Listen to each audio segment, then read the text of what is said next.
Hello fellow brawlers, I'm Kairos time and it is time to brawl. We've got a very special video for you guys right now. None other than the Kairos time Brawl Stars tier list version 4. Hope you enjoy this video.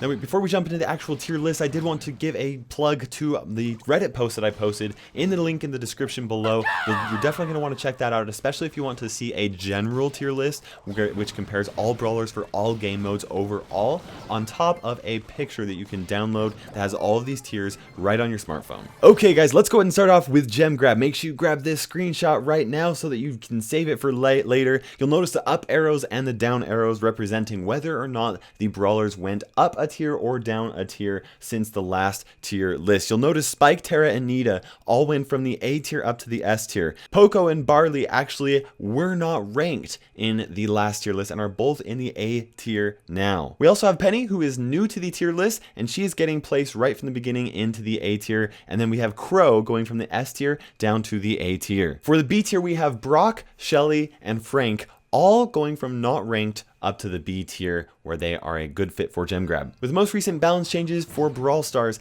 the key differences that really influenced the meta for gem grab were a nerf to Crow and a nerf to Ricochet. Not to mention some of the buffs that allowed some of these other brawlers to kind of jump into the meta here, like Shelly and Poco. Now what this has done is it's allowed certain brawlers that are medium range brawlers, like Spike, Nita, and Terra, to really thrive because they no longer have to worry about those long range brawlers poking them out from a distance where they can't even deal any damage. Hence why these three brawlers were placed into the S tier. Now in the last tier list, Poco just did not stand a chance in comparison to the other brawlers, but his buff has placed him into a good spot right here where he actually does a pretty decent job at countering Penny. Penny, interestingly enough, does a pretty good job at countering Jessie, and Jessie, interestingly enough, does a pretty good job at countering Poco. So there you kind of have a triad of brawlers that are all really great options for the meta as far as gem carrying goes. That being said, Pam still holds the title of the best gem carrier in the game. Now Crow got nerfed pretty hard during the last update, and it basically made it so that he is no longer to play both aggro, support, and a gem carrier role all mixed up into one brawler. That being said, now he is kind of a support brawler that does a good job on certain maps and can kind of take over that gem carrier position if he really needs to.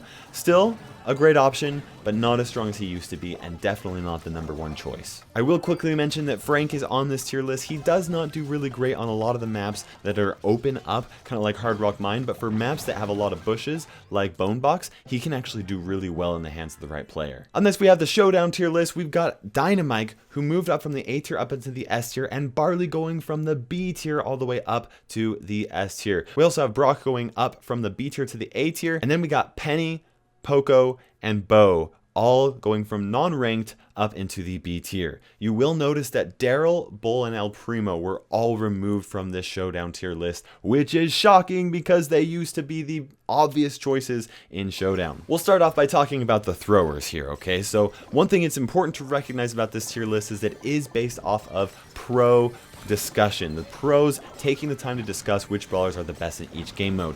As such, it's heavily weighted upon which brawlers are the friendliest to team up with in Showdown. Brawlers that are very threatening and can take you out in seconds relatively easy, especially when they're close up, are very threatening, and you do not want to team up with them in competitive Showdown. However, brawlers that are really friendly and do not have that kind of a friendly fire kind of association, they're really easy to kind of get close up to without having to worry about damaging each other, like the throwers, are kinds of brawlers that really like to clump up together and really team against other kinds of brawlers. In fact, in competitive Showdown and quite a few of the maps, you'll see Barleys and Dynamites galore basically controlling the entire map and getting rid of anybody that doesn't play one of the throwers. Next, we have Brock going from the B tier up into the A tier. Brock's an interesting one because he can take care of himself when he's from a distance, but also if he does get too close to you, or if you get too close to him, it's really easy for him to backstab you and just land off 3 shots really quickly and deal a ton of damage and take you out. Poco and Penny are going into the B tier because they are just not threatening at all, and they're really nice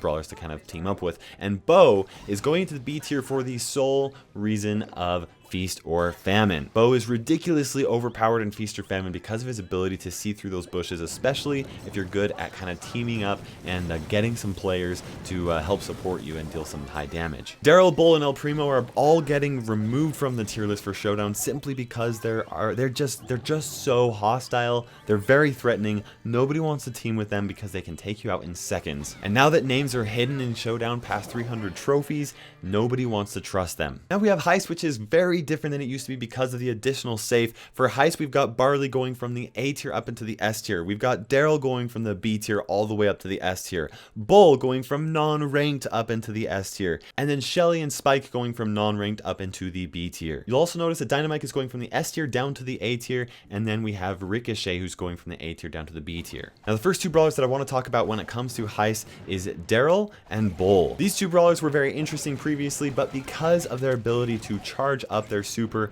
and go straight up to the safe, that really makes them so crucial in any successful Heist composition. Ideally, you will always have at least a Daryl or a Bull on your team, though you're probably better off almost always going with a Daryl at least. There are actually some maps that work pretty well with both Daryl and Bull, so that's definitely worth considering. On top of that, the other brawler that is new to the S tier for Heist is Barley.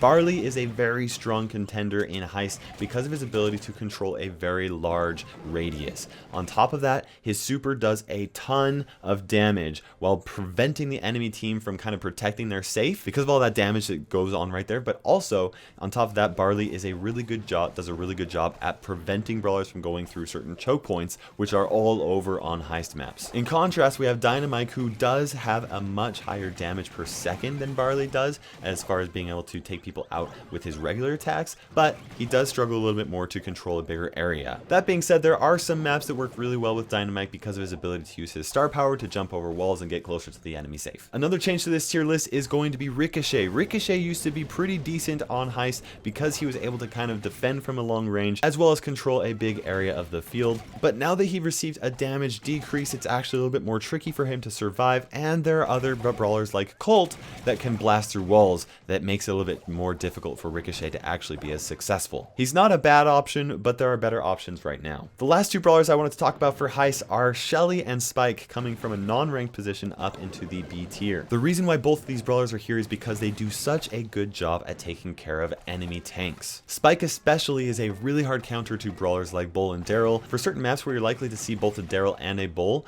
I've actually seen pros decide to avoid taking Colt, who can break through walls and deal a ton of damage, for their Spike simply because he does such a good job on defense. Next we have Brawl Ball, where Nita is going up from the A tier up into the S tier, and Shelly is going from the B tier all the way up to the S tier. We also have El Primo going from the B tier up into the A tier. We have Crow going down from the S tier into the A tier. Frank being positioned in the A tier for the very first time ever. Poco going from non-ranked up into the B tier. Then we have Ricochet and Brock both going from the A tier into the B tier. With the nerfs to both Colt and Crow, it's interesting to see some other brawlers kind of step up to the plate, including Shelly, who recently got a buff which has made her very strong and viable in Brawl Ball. Her ability to blast through walls, deal damage from a further distance away while being able to build up her super, and the fact that she's such a hard counter to other ball carriers such as Mortis really makes her deserving of this S tier position. With the decrease of damage dealing brawlers in Brawl Ball, this has actually also allowed Nita to come into position because she does such a good job at countering brawlers that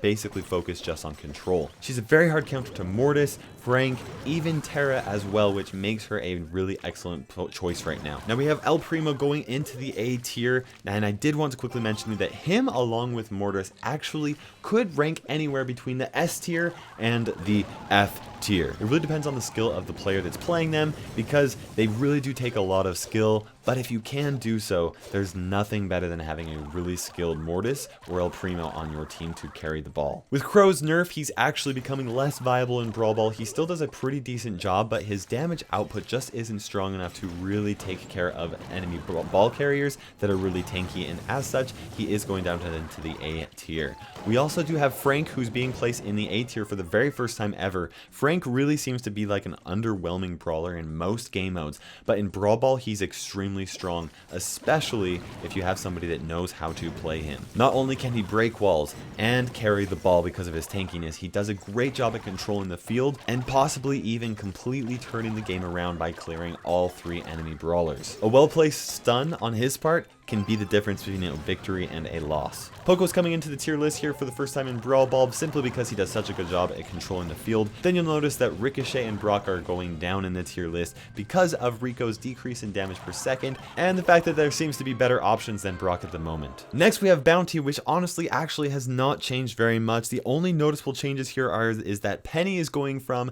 not being ranked at all into the B tier, and Crow is going all the way from the S tier down to the B tier. Crow really used to be excellent in Bounty, and even though he didn't have the range that other really high class brawlers like Brock and Piper had, he did have the ability to really jump onto enemy brawlers relatively easily, deal a ton of damage, and get out there after getting some bounty stars himself. With his recent nerf, it takes more time for him to actually build up his super, and usually by the time he actually gets to that point, he's already taken out. There are still some maps that he can actually play decently on, but there tend to be better options in most of them. On top of that, we have Penny, who's coming in here for the first time. Penny seems to be a pretty decent brawler. She doesn't deal a ton of damage like the other brawlers that typically do well in Bounty, but the one thing that she has going for her is her turret. If she can get up her turret and position it into the right spot where enemy brawlers can't shoot it, it will do a great job at keeping enemy brawlers out of protected areas from hiding behind walls and things like that. I wouldn't recommend jumping into Bounty with Penny for the very first time ever,